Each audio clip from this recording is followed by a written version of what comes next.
ఏమాట కామాటే Komatireddy brothers ఇద్దరు ముక్కుసూటి మనుషులే. అలా కడుపులో ఏముంటుంది బయటకు చెప్పేస్తారు. మాటకైతే మరిగే పెట్టరు. మునుగోడుల చిన్న కోమటిరెడ్డి సార్ గదే రాజగోపాల్ రెడ్డి సారు వైన్స్ బంధు పెట్టించిండా.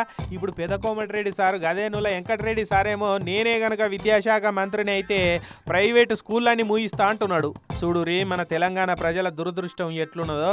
బట్టి పట్టిస్తే ఎంతో మంది వందల మంది విద్యార్థులు ఆత్మహత్య చేసుకుంటున్నారు. నాకే ఇట్లా ఛాన్స్ వస్తే తప్పకుండా నేను ఎప్పుడైనా ఎడ్యుకేషన్ మినిస్టర్ అయితే మాత్రం ఈ కార్పొరేట్ స్కూళ్ళని కూడా బంద్ చేసేది ఖాయం. గవర్నమెంట్ స్కూళ్ళని చదువుకోవాలి. సారు రోడ్స్ అండ్ బిల్డింగ్ శాఖ మంత్రి అయిపోయా.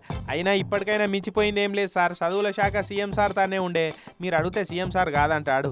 అయినా ప్రైవేట్ బళ్ళల్లో మస్తు సౌలతులు ఉంటాయి. చదువు మంచిగా పట్టింపుతోటి చెప్తారట. మన సర్కార్ బళ్ళల్లో క్లాస్ రూమ్లే సరిగా ఉండయి. అవే మంచిగా లేనప్పుడు ఇక పిల్లగాలు పోయేందుకు బాత్రూమ్ లేడ సక్కదనం ఉంటాయి సార్. అందుకే పిల్లగాళ్ళని చాలా మంది ప్రైవేట్ బళ్ళలకు తోలుతుంటారు. అవే సర్కార్ బళ్ళల్లో మంచిగా సౌలతులు ఉంటే పైసలు ఖర్చు పెట్టుకొని ప్రైవేట్లకు ఎందుకు తోలుతుండే సార్? ప్రైవేట్ స్కూల్లో కూడా ఈ విధంగా లేదు. టీచర్స్ కూడా ప్రైవేట్ స్కూళ్ళ కంటే ఇక్కడనే ఎక్కువ. అక్కడ డిగ్రీ చేసిన వాళ్ళు ఉంటారు, ఇక్కడ పిహెచ్డి చేసి గ్రూప్ సర్వీస్ ఏ ఉద్యోగం రాక లెక్చరర్ ఉద్యోగం చేసిన వాళ్ళు ఉంటారు ఇక్కడ. టీచర్లు లెక్చరర్లు మంచోళ్ళే ఉంటారు కానీ మన విద్యా వ్యవస్థను బాగు చేసే పాలకులే చక్కగా లేరు కదా సార్. గొంగట్లు అన్నం తినుకుంటే ఎంటికలు వచ్చినాయి అన్నట్టు ప్రైవేటు బళ్ళు కాలేజీల ఓనర్లే విద్యాశాఖలో మంత్రులు కాబట్టి లీడర్లు ఉండబట్టే వాళ్ళ దందా ఖరాబ్ అయ్యేటట్టు వాళ్ళు ఎందుకు పనిచేస్తారు సార్? సినిమా టికెట్ల రేట్లు అగ్వాలు ఉండాలి, చదువులు ఫ్రీగా ఉండాలనే మీ కమిట్మెంట్కు టేకే బో సార్.